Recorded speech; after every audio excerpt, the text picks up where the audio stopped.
कुछ साल पहले अलीराजपुर और झाबुआ के कई मजदूर बड़ी उम्मीद के साथ गुजरात काम करने गए थे। कई फैक्ट्रियों में उन्हें मजदूरी तो ठीक ठाक मिली, लेकिन सांसों में ऐसा जहर घुल गया कि जिंदगी ही उनकी मुश्किल में पड़ गई। किन हालातों से गुजरे वो मजदूर, जानने के लिए देखते हैं हमारे संवाददाता चंद्रभान सिंह भदौरिया की ये खास रिपोर्ट।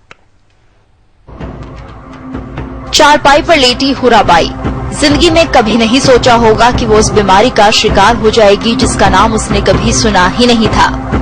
दरअसल इसे भी वही बीमारी है जिसके चलते इसने पति, बेटे, बहू और कई परिजनों को खो दिया। मौत देने वाला वो नाम है सिलिकोसिस। धरतीधन गोधरा गुजरात में।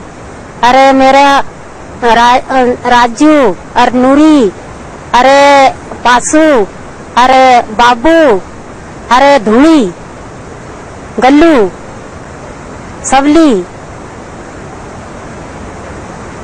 हाँ, इतना हमारा आसान हो गया। खास बात ये कि हुराबाई अकेली नहीं है जिसने सिलिकोसिस की वजह से अपने परिवार को खोया है, बल्कि आदिवासी अंचल झाबुआ और अलीराजपुर में दर्जनों ऐसे परिवार हैं जो इस जानलेवा बीमारी का शिकार हो गए। अंतरवेलिया गांव के वेस्ता भाई का परिवार भी उन्हीं में से एक है। सिलिकोसिस ने इनके परिवार के भी 4 बेटे निगल लिए। फैक्ट्री में पत्थर वाली में काम पे गया था, तो वो एक तो मिलिस धनजी, एक कुकली, एक सेनु, 4 वो थोड़ा पत्थर पीसा वहाँ फैक्ट्री में गया था, वहाँ बच गया फैक्ट्री में। अलीराजपुर और झाबुआ में सैकड़ों जाने सिलिकोसिस की वजह से जा चुकी हैं। कई इसकी वजह से खाट पर आ गए हैं। ये सभी गुजरात के गोधरा, बड़ौदा, बालासिंदूर समेत कई जगह मौजूद पत्थर और क्वार्ट्ज पीसने की फैक्ट्रियों में काम करने गए थे। वहीं पर उन्हें ये बीमारी ऐसी लगी कि कईयों की जान लेने के बाद ही पीछा छोड़ा। धीमा में काम करियो, थोड़ा पत्थर दलाया, पाउडर बनियो। तीने बाद हम घेर आया, घेर आवी हम कहीं नो ताव करें, ताव हम आया। तीनी बाद में हाथ पग दुखवा लगे, हाथ पग दुखी, फिर में शरीर दुखवा लगे, शरीर दुखी ये साथी बड़े खासी साले दुखे देते अंदम साले हिमा मुन बीमारी ये लगी। 3 साल हो गया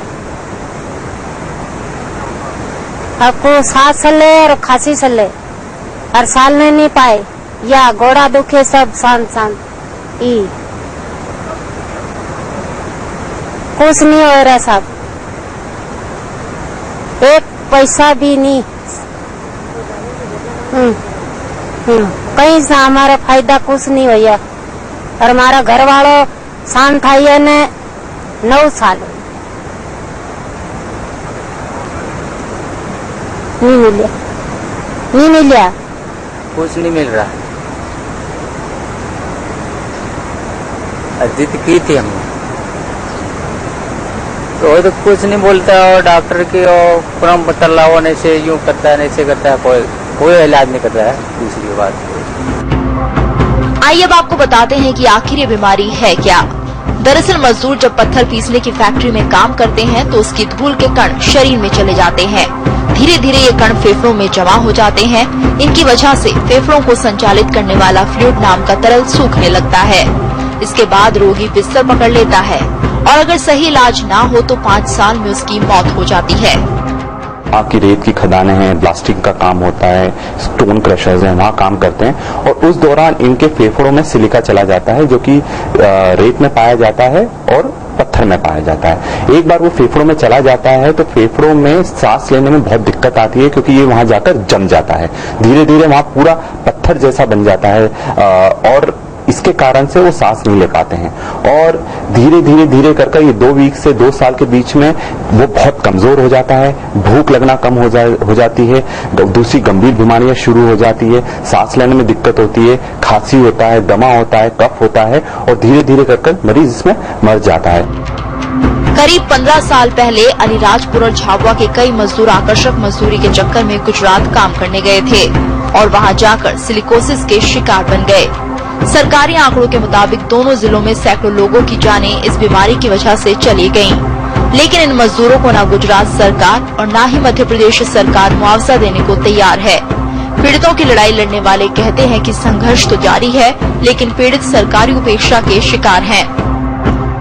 सिलिकोसिस की लड़ाई हमने झाबुआ जिला कलेक्टर कार्यालय पर धरने से लगाकर भोपाल और दिल्ली तक जंतर मंतर पर हमने धरने प्रदर्शन किए और विधानसभा में भी इस मामले को उठवाया गया, पर दोनों सरकारें, गुजरात की सरकार और मध्य प्रदेश सरकार ने भी गंभीरता से नहीं लिया और उनको मुआवजे की, आदिवासी मजदूरों की व्यवस्था नहीं हुई और पुनर्वास की मध्य प्रदेश सरकार ने पुनर्वास की व्यवस्था नहीं की आज तक, और उनके बीपीएल में नाम नहीं जुड़ पाए और आज भी उनको वृद्धा पेंशन नहीं मिल रही और कई लोग आज 500 से अधिक लोग मर चुके हैं। पीड़ितों को राहत ना अपने प्रदेश की सरकार से मिली और ना ही गुजरात से, जहां उन्हें ये बीमारी लगी। सरकार इन्हें पुनर्वास तक नहीं दे पाई है। 8 साल से मामला सुप्रीम कोर्ट में है। अलीराजपुर कलेक्टर कहते हैं कि जल्द ही पीड़ितों को पुनर्वास पैकेज देंगे, लेकिन झाबुआ कलेक्टर इस मामले में बात करने को ही तैयार नहीं। एमपी लगाए थे और जितनी भी शासन की योजनाएं हैं इनसे हम इन्हें जोड़ेंगे। इंदिरा आवास, पेंशन और जितना भी जन कल्याणकारी योजना है इससे हमारे जोड़ने का कार्य चल रहा है और 100% इन परिवारों को हम लाभान्वित करने का प्रयास करेंगे। कुल मिलाकर कहा जाए तो सिलिकोसिस के शिकार लगातार पीड़ा में हैं, जिनकी सुध लेने वाला कोई नजर नहीं आता। 1702 आदिवासी सिलिकोसिस नाम की बीमारी से पीड़ित हुए हैं। झाबुआ और अलीराजपुर के इन 1702 आदिवासियों में से 502 आदिवासी मजदूरों की मौत हो चुकी है, लेकिन इसके बावजूद भी न तो गुजरात सरकार जहां पर इन श्रमिकों ने मजदूरी की थी वो इन्हें मुआवजा देने को तैयार है, न ही मध्य प्रदेश सरकार पुनर्वास पैकेज देने को तैयार है। मामला सुप्रीम कोर्ट में लंबित है और राष्ट्रीय मानवाधिकार आयोग भी उसमें एक पक्षकार है। लेकिन विडंबना ये है कि पेटलावत जैसे हादसों का प्रशासन को इंतजार है, जहां पर एकमुश्त 78 मौतें होती हैं, न्यायिक आयोग बन जाता है, सरकारें सक्रिय हो जाती है, लेकिन यहाँ बीते एक दशक में 500 से ज्यादा लोग अपनी जान गंवा चुके हैं, लेकिन मौतें चूंकि धीरे धीरे हो रही हैं, इसलिए सरकार इनकी उपेक्षा कर रही है। समय के लिए झाबुआ से चंद्रभान सिंह भदौरिया।